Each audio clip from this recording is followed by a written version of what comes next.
All right.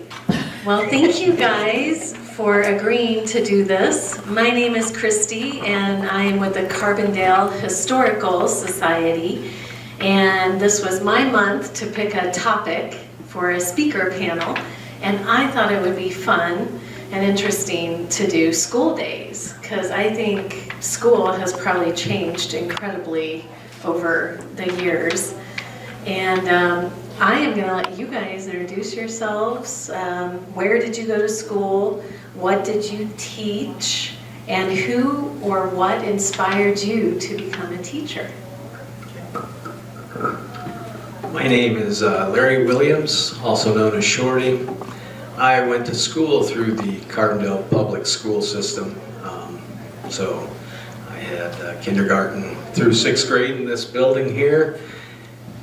I went to Western State and got my master's at Adams State. I taught elementary PE for 3 years, and then I taught at the high school in Carbondale, social studies, PE, photography, and a few other things, and coached. The thing that inspired me to teach were some of the fabulous teachers I had.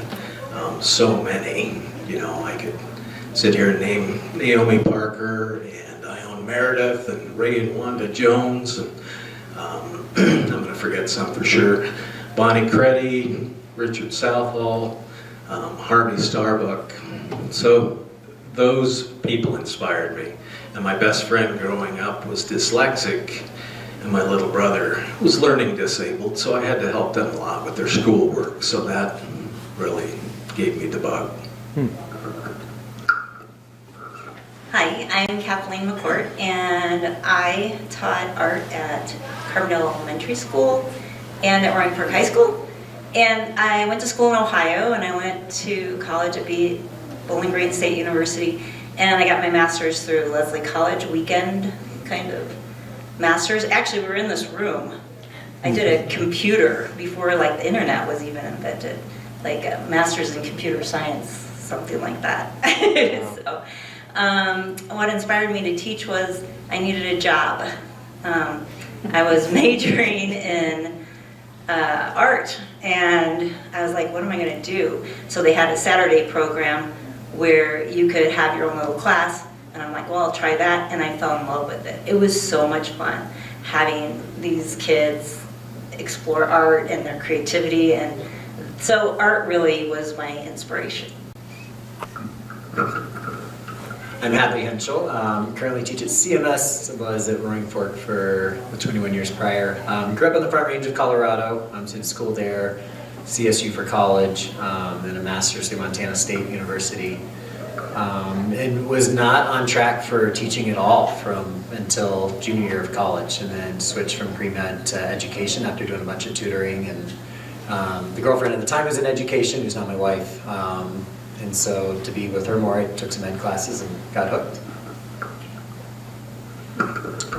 I'm Nicki Zugschwerdt. I'm from the Denver area. I grew up in Inglewood, Colorado. I'm not a teacher. I'm a financial secretary. And I don't know, what else was I supposed to answer? What inspired you to be a part of the school system? I don't know. I applied for a job, and I started at Basalt Elementary, and I worked there in the spring, and then had the summer off and went back in the fall. And in the fall, Rita, who was the student secretary at the middle school in Carbondale, she called me and said, we have an opening in Carbondale. And so I applied for the opening and came to Carbondale Middle School. I'm Sharon, Cain. I grew up in Illinois, went to a parochial school, K-8, where we had one teacher all the way through. My mother wanted to be a teacher, but she grew up during the Depression, so she had to leave school to work, so she could never live her dream. But that dream was passed on to me. I went to school at California Lutheran College, got my BA there, taught for 2 years there, came to Colorado in 1968, taught 3rd grade with Ione Meredith, Naomi Parker, all of that crew. From 3rd grade, I moved to 4th grade. Then every time we had a child, I came back to a different teaching assignment. So then the next year was kindergarten and PE. And then the next year was kindergarten, PE, and art. And then I moved to music, which was my major. So the last 20 years, I taught music, K through 4th grade.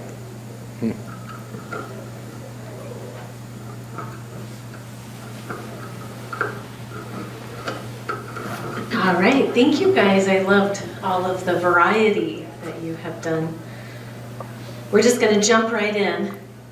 What do you consider the biggest change from when you were a student to your time as a teacher?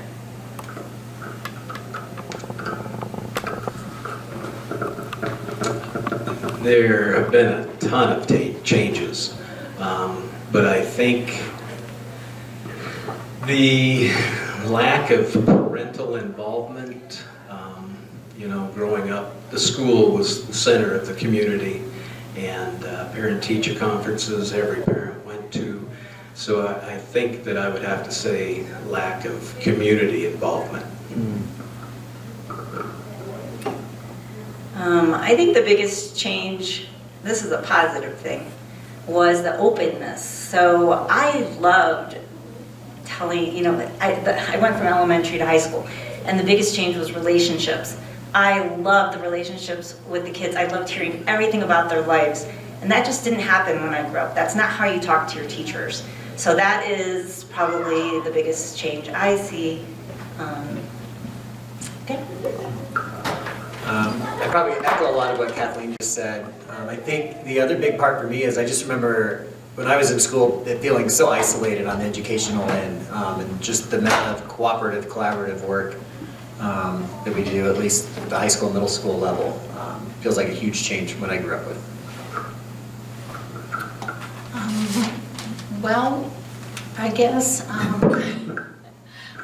I didn't teach, like I said, but I had a daycare at home, so I had kids there with me at all times for like 6 or 7 years. And then when I came to the middle school, I just loved the interaction with the middle school kids. I worked first at Basalt Elementary School, and you didn't have much communication with the kids there. But the middle school you did. They would come into the office and want to talk or need things, so. When I went to school, it was not K, but 1st grade through 8th grade. So the older kids would have their lessons, and then the younger kids would benefit from those lessons, which was a wonderful mode of educating. But I think the biggest change that I realized in the last several years that I taught was the influx of the Latinos. I felt really good working with little kids. That was wonderful to watch them learn. But the Latinos brought a cherishness. They would never leave my class without a hug and a kiss. And that carried over to every other class. It was a wonderful experience.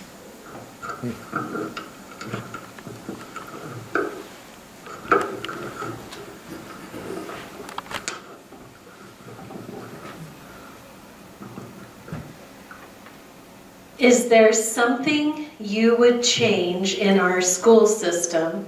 And we don't have to get too deep with that. I said like length of school year, subjects offered, class size, so you can keep it light or you can dive deep, whichever you prefer. I think that the most beneficial thing that I could think of would be class size. I think if you can decrease the class size, you can get more individualized instruction, get to know the kid a little bit better and what his needs are, and have the ability to meet those needs. Well, after COVID, I thought it'd be a great time to just restructure everything. I would like to see everything turned upside down, actually. The grading's ridiculous.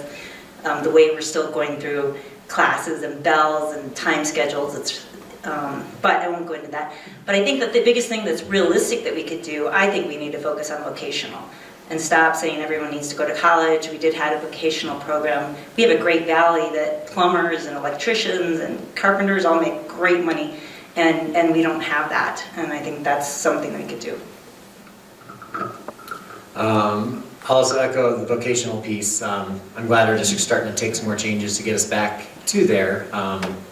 I think also, especially working with middle schoolers now, a lot more time out of the classroom would be beneficial. I think we've gotten to a point where like counting seat time minutes, and those aren't the most beneficial for a majority of the kids. So anytime outside, anytime it's more practical hands-on learning, I feel like should be an emphasis. Well, things, I wasn't a teacher. I feel like a lot of these questions don't really apply to me, but I don't know. I liked the system the way it was when I worked at the school, and I didn't really see any things that needed drastically changed. I agree with Hadley. I think it's important, particularly at the elementary level, that kids are physically as well as mentally engaged. If you can put music or physical activities, those lessons will stick with the kids. It's just the way it is. And I think kids have so much screen time now that it's really affecting their learning and their attention and their social skills, which are so critical at the elementary level and the middle and the high school.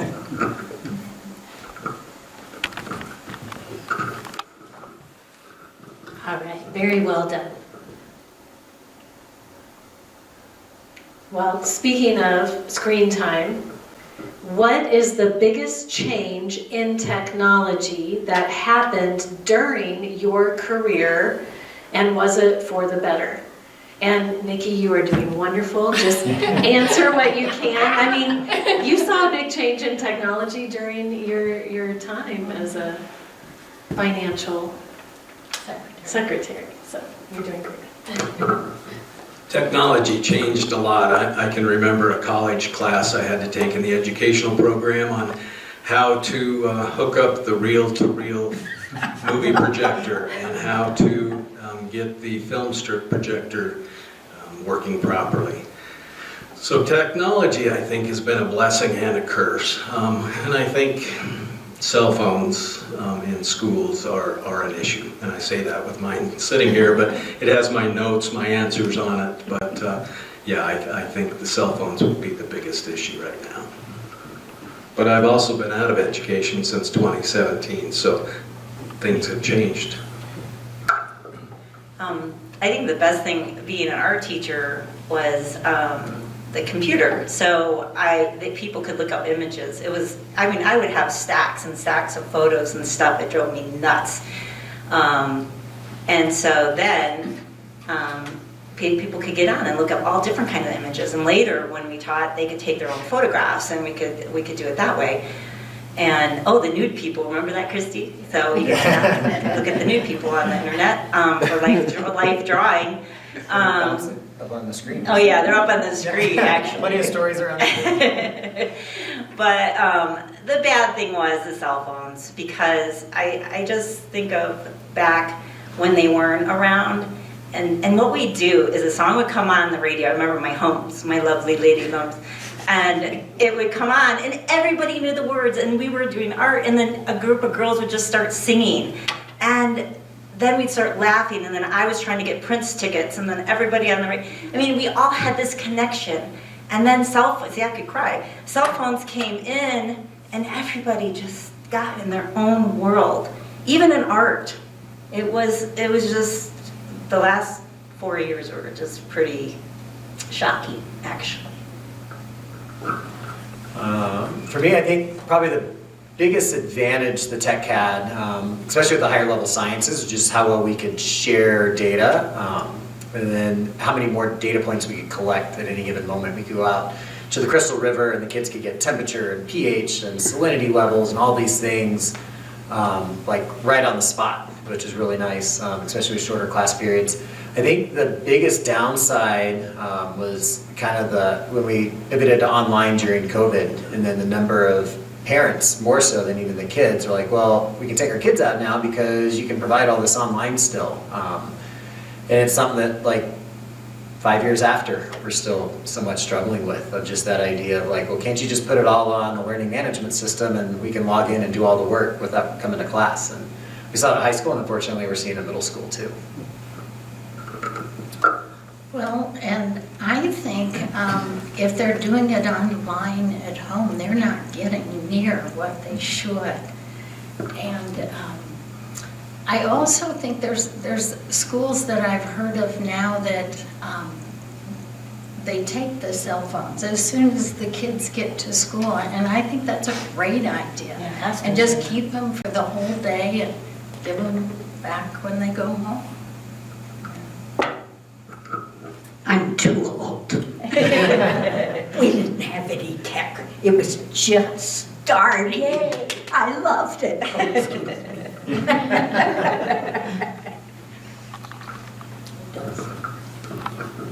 So you had the chalkboard? We had the chalkboard. I guess the one thing that would have been beneficial was when we had programs. We had these huge speakers that we would have to lug from the elementary school to the high school, and the risers and all of that. Technology may have helped there. Right. Very good. Okay, in one word, what was your biggest pet peeve in the classroom, or Nicki, at your position? Apathy, And disengagement. lack of effort. You better go first. I'm still thinking. I know, I'm thinking too. I guess parent involvement, it didn't happen very often here in Carbondale, but when it did, it was so evident. Well, I agree, parent involvement, but I don't know if I really saw a lot of it, because the only time I saw parents was when somebody was in trouble or somebody was sick. So.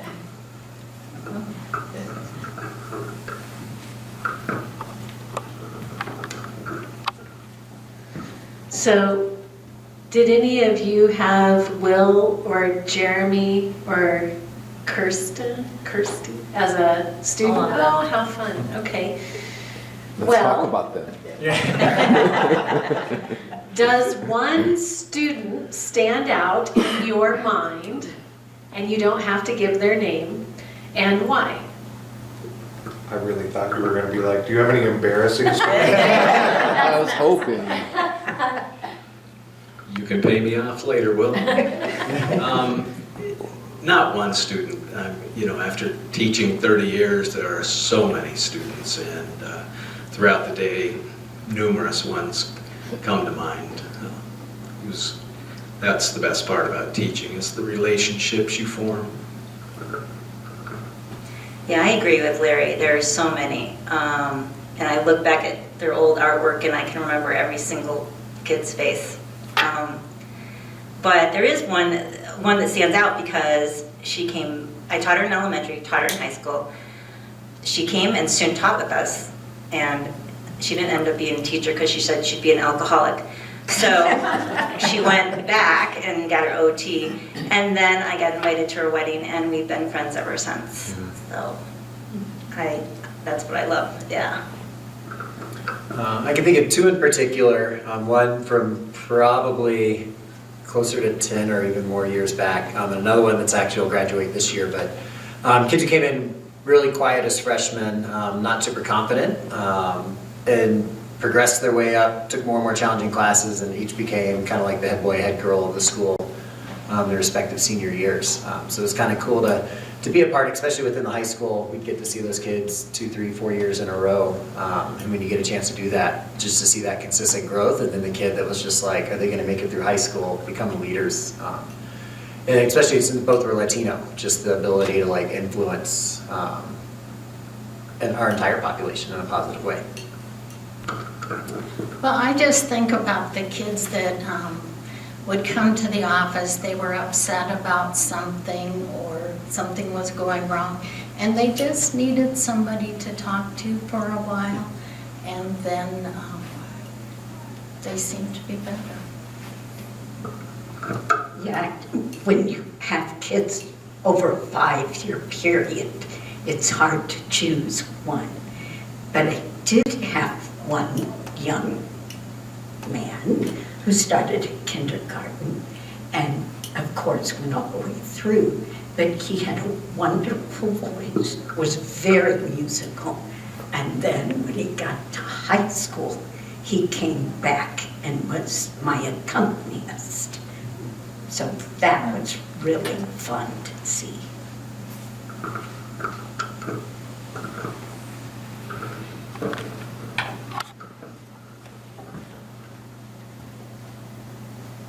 What advice do you have for new teachers?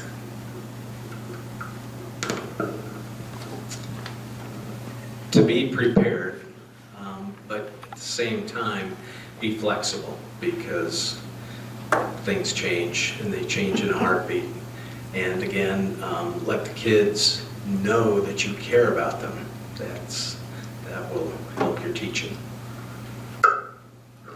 I would say that most important is the kids in your classroom, the success and their well-being, their happiness, and all that other stuff that you're told you have to do isn't as important. And I spent way too much time on that, and ended up spending my weekends and didn't have a lot of time for myself because of all that stuff they put on you. And if I just focused on the kids, and I think it's gotten worse even since I left. So I would tell the teachers to fight for their time, and that's an issue, a huge issue. Kind of reiterating, build the relationships with the kids. That's where they're going to find their greatest fulfillment, not checking off all the boxes, and then finding someone that can help them with a mortgage.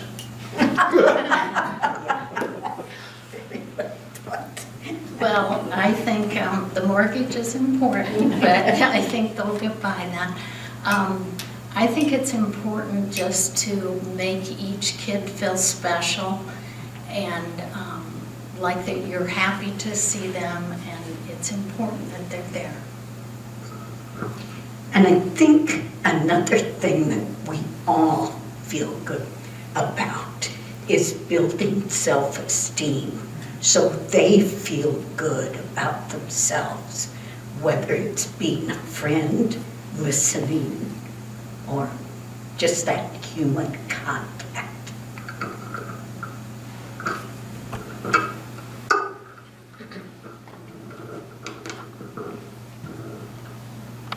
What advice do you have for students?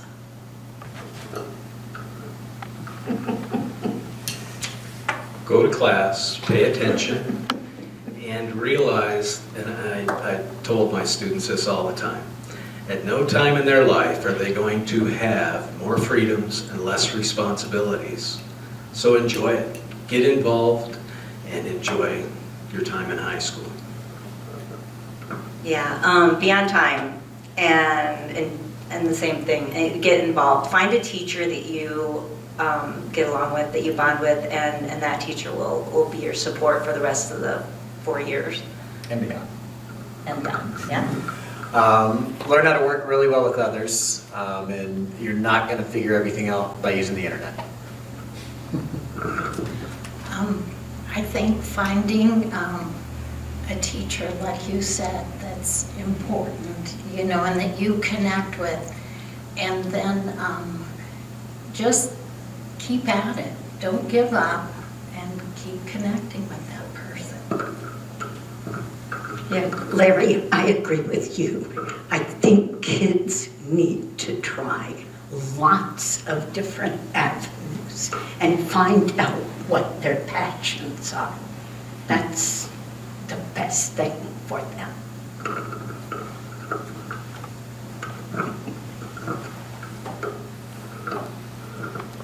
All right, only 20 more questions to go. If you could go to school in any decade, which would you choose and why? I would choose to just do it all over again, right here in Carbondale, and at the same time period. It's a great experience. Well, I love the 80s, so I would stay in the 80s. But I would not be in Ohio, anywhere but Ohio. Yeah. Yeah, I don't know if it's a decade as much as the idea of a community. And I think being in the Roaring Fork schools for a couple decades now, yeah, I think kind of the small community schools would probably be more my emphasis than time frame.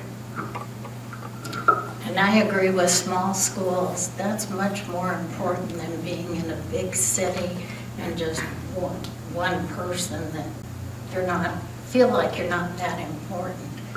Small schools, small communities are where it's at. Yeah, parochial school I went to had maybe 80 kids, first grade through 8th grade. And every parent, every person in that community was involved. That's so critical, that connection.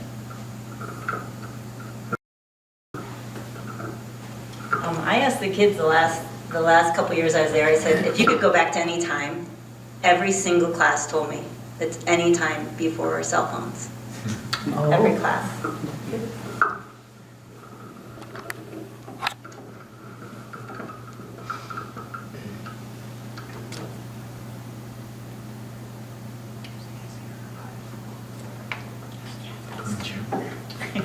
Teachers face challenges. Did the challenges change throughout your career?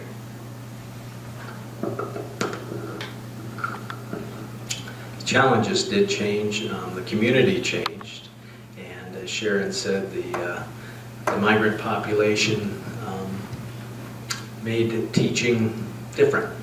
You know, the language barriers was difficult, especially for the students, but also for the staff to try to meet their needs when they had trouble speaking their language. That was probably the biggest change that I can think of.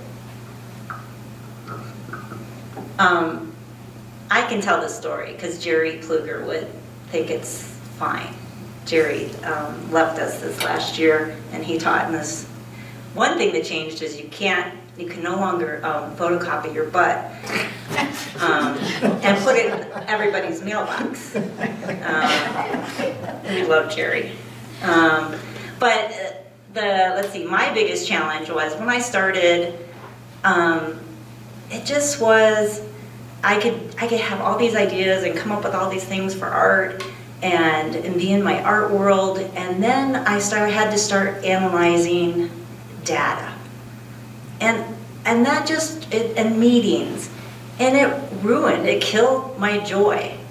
And all these things that I did not go to school for, that really I don't think helped at all. And I think that was my biggest challenge. That's a hard one, and I guess trying to figure out like the right words for it. And I think a lot of it's kind of similar to Kathleen, but that general idea that when school is kind of like that official mandate, everybody, no matter who or what, is going to get the highest quality education. It put a lot more demands on us without giving us the support systems.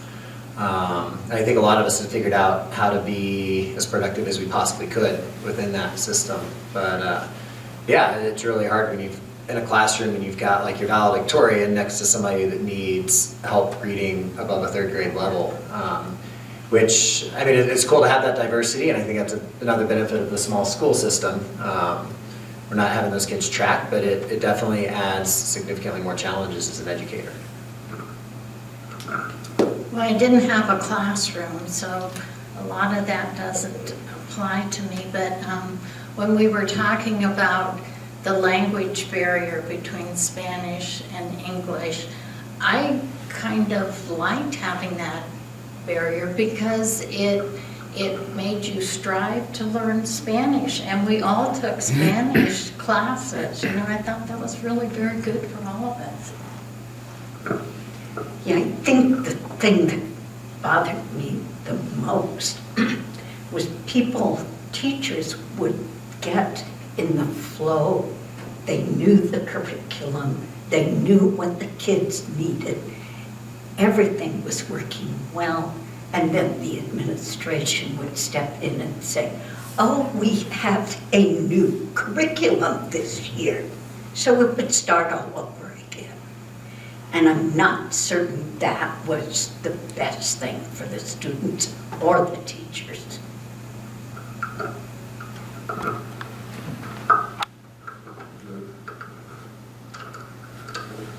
Okay, we have 2 more questions. If you could call up a teacher from your past, who would it be and what would you ask or tell them? The neat thing about living in the community where I went to school is I get to see some of those people still to this day and talk to them, and I've thanked them all and apologized. But I think that the 2 that I would call were husband and wife, Ray and Wanda Jones. Wanda was my 4th grade teacher, Ray was my 6th grade teacher, and an 8th grade language arts teacher. And they were just incredible human beings. Every kid knew that they cared about them, and they instilled a love of learning in their students. I would probably call up my cooperating teacher. I went to a middle school, and she was this tall, very scary kind of lady, but she had a really kind heart. But man, I would go down and do a display, and it would take me an hour. So she'd come down, and she'd like, nope, and make me redo it. And I just learned so much from her, and kind of made me a perfectionist. But it made me the teacher I was. So I would call her and tell her that she did a great job. I think mine would be, I think it was junior year high school, anatomy physiology teacher, Behringer. I had no thoughts of education at the time, but definitely inspired me to want to go into medicine. But I just remember like so many project-based things where it's like a question would come up and he's like, all right, we're taking the next 2 days to figure this out. So just kind of like that on your toes, adjust as you go and meet the needs of the kids. Well, I think it made me feel like I wanted to be like the teachers. You know, they were doing such a good job. They were such kind people. And it just made me think teaching would be a great thing to do. I had the same teacher from 1st grade to 7th grade, Mrs. Knobs, and she was incredible. She would go out and play baseball with us. She would play kickball. There were times when if you couldn't figure something out, she would sit with you until you got it. It was just a wonderful experience. Wonderful teacher, so positive.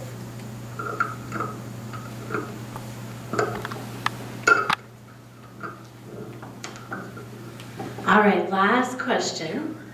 How do you think or hope students will remember you and your class? And you can just say how they will remember you since you didn't have class. Before I get into that, I want to say, Nicki, don't sell yourself short as a school secretary, as I know, because I married one. You are so much more than a financial secretary. You're second mom to so many of those kids, and you do twice the work that a school counselor does, and you sometimes are the only face that they really look forward to seeing. So don't sell yourself short as just a financial secretary. No, I'm sorry. Okay, what do I want the kids to remember me as? Somebody who cares. Somebody who hopefully taught them something interesting and something useful. And I hope they remember me for more than just my big gulp. Of course, the nude figures. And, a place that they could be themselves. And the love and fun and laughter. I guess I would hope that they learn something more, I guess, on the physical realm of how they work, and take that with them, just general health, whether it's the body, whether it's the agriculture stuff we've been able to do. And then just hopefully the ability to recognize that they can own their learning. I would hope that the kids would realize that there's people that care about them, that if they're having a bad day, if they're having a good day, they could come talk to somebody, and that somebody would be there to listen. This is really hard. I guess kids automatically love music, and I would hope I open some avenues for them, whether it's listening, performing, whatever, or just the love of music.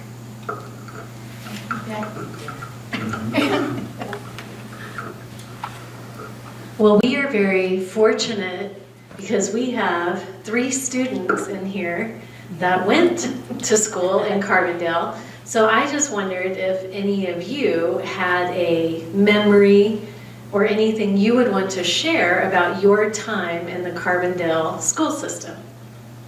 No pressure. I mean, I could pick on pretty much anyone up there.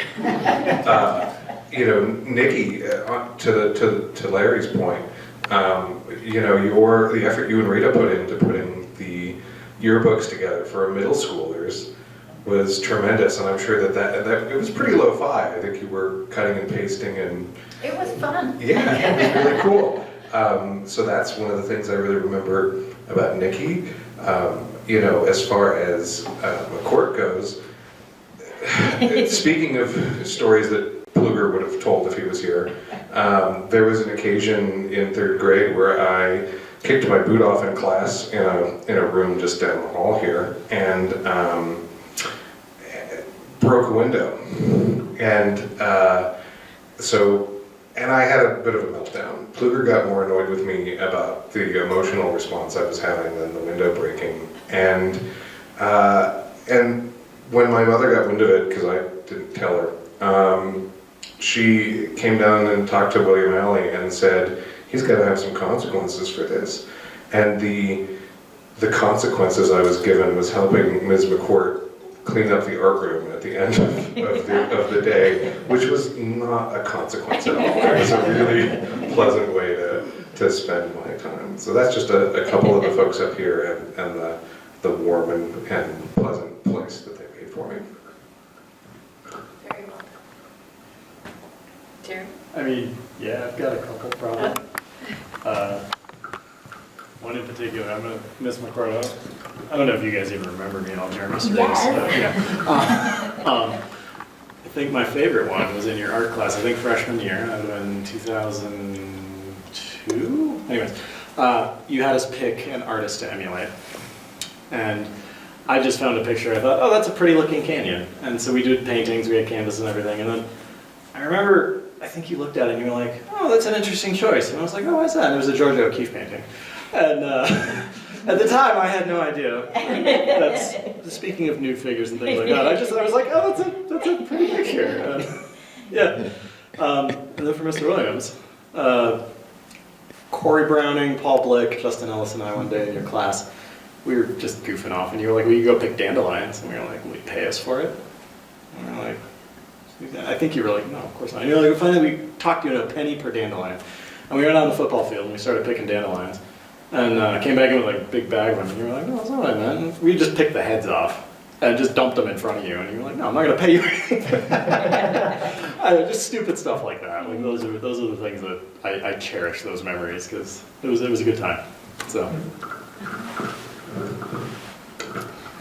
Yep, I think I work, interface with everybody here, but, school was really a safe space for me. I didn't always have the best home life and everything, so I think every single teacher in every classroom was sort of a welcome to every student and open place for everybody. And, Miss McCourt, I definitely worked through some stuff in your room with some very dramatic art, but things I can still think about. I still have an art book that I look at and I'm like, good grief, somebody tell her to go for a walk, good gosh.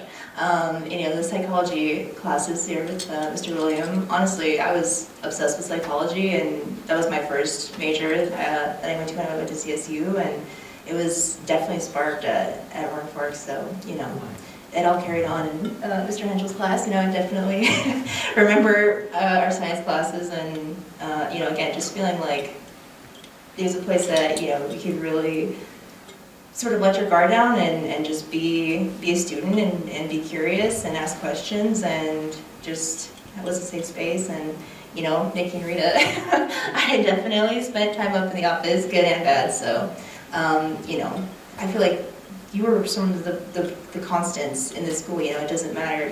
Not everybody had every teacher and didn't have them several years and things, so, we'd see you every day, every year, so I think it was really important for everybody, and still continues to be, even if cell phones have come and ruined everything. But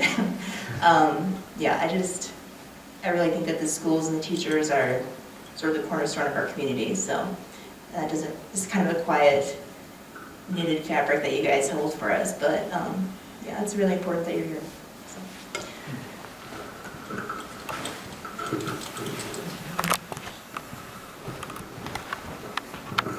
Yeah, I didn't want to leave out Mrs. Cain because, I was not a musical student. And you say, oh, kids just love music. And I was terrified. And yet, I enjoyed your classes. And you put up with us on the recorder, which I think almost everybody in this room has experienced that either as a parent or as a student themselves. And you and Bonnie Fisher were the core of all of our little assemblies, from the Little Engine That Could in first grade through the big Nutcracker production, where I think you were on the piano the whole time with doing Tchaikovsky to accompany us. But the moment I really remember, and it comes back to that small town dynamic, is my grandfather and I went to the grocery store and we ran into you outside. And of course, in a small town, I've run into your teachers. You don't have that sense of, oh, they don't exist outside of school in the way that I think they might in a larger community. And as soon as he found out that you were a music teacher, he insisted that the two of us perform a little song and dance routine for you. And again, you just took it in stride. I think your ability to interface with a sometimes kooky community and do it with grace and amusement was unsurpassed.